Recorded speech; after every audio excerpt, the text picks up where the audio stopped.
Hi there, I'm Adam from Cardboard Studio, and welcome to the next episode of our Pine Pack series. In this episode, we'll cover sequencer and selector node. So, what are sequencer and selector nodes, and why are they important enough to have their own episode? The key point is that both nodes can have multiple children, and all of the children are executed in order, from left to right. First, let's focus on the sequencer. Let's build a simple tree. The tree will have a repeat node,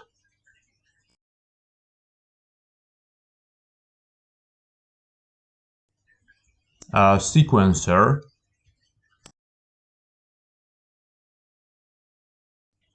and few childs. We'll add 3 success nodes,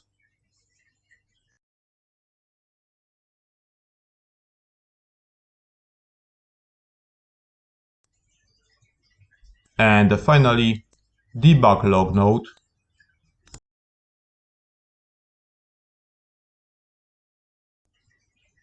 add a message to the debug log node for testing purposes. Now, time to connect all the childs to the sequencer.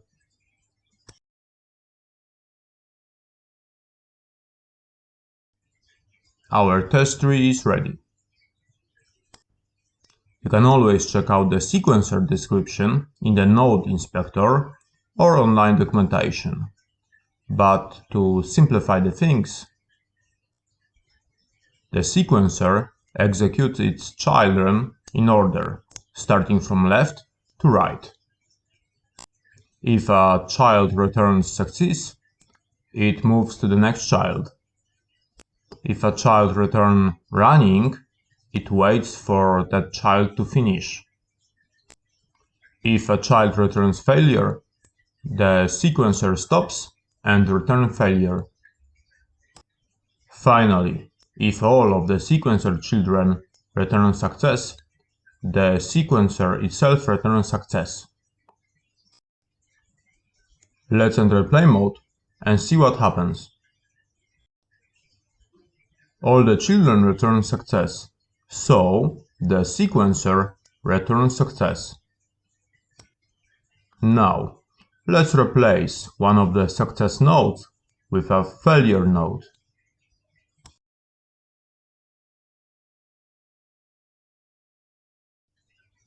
Let's enter play mode and check the result. As you can see, the first and the second children return success, but the third returns failure, so the sequencer stops and returns failure. In the next scenario, let's remove the failure node and add a wait node. This node will pause execution for a set amount of time by returning a running state. Let's enter play mode and see what happens.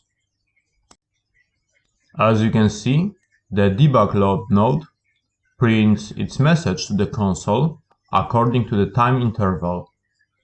The sequencer pauses while the wait node is running and resumes when the wait node finishes by returning success. Perfect. So we managed to go through all of the sequencer scenarios. Now, let's restore the initial test tree and add a selector node. Like the sequencer, the selector updates its children from left to right.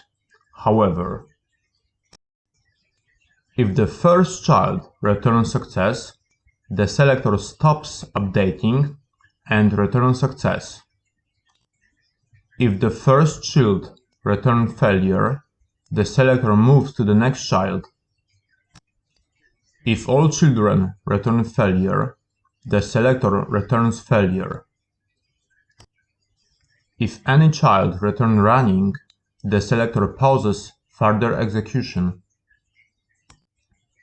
Now, let's enter play mode and check it out. As we can see, the selector updates the first child. Since it returns success, the selector skips the rest and returns success. Now, let's replace the first child with failure node.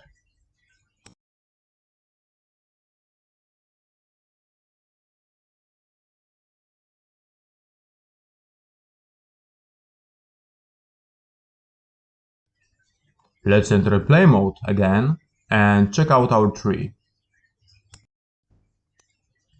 As you can see, the selector updated the first child.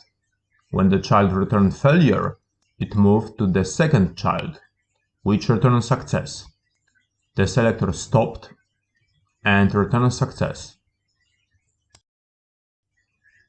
Now, let's replace the second child with a failure node.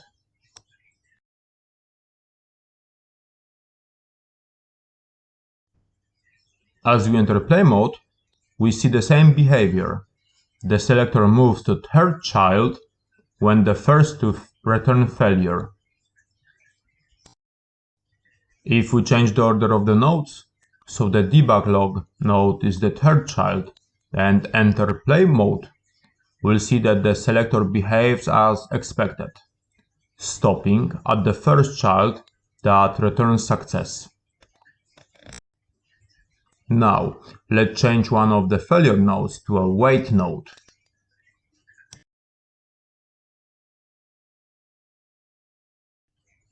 When we enter play mode, we expect our test tree to print a debug log message every 1 second, according to wait node's interval.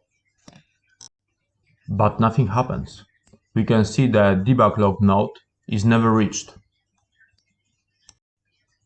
We need to remember that the wait node returns running during the delay and success when the time runs out.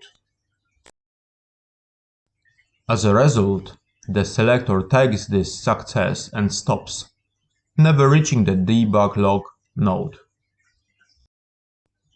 So, to make this tree work as expected, we can use a decorator node, especially the inverter. The inverter will change the wait node's final success to failure, allowing the selector to continue to debug log node. Let's enter play mode and check it out. Perfect.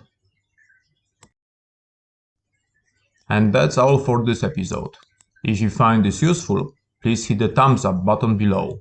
If you have any additional questions, feel free to contact me directly through the Catborg Studio Discord channel. Thanks for your time and see you in the next one.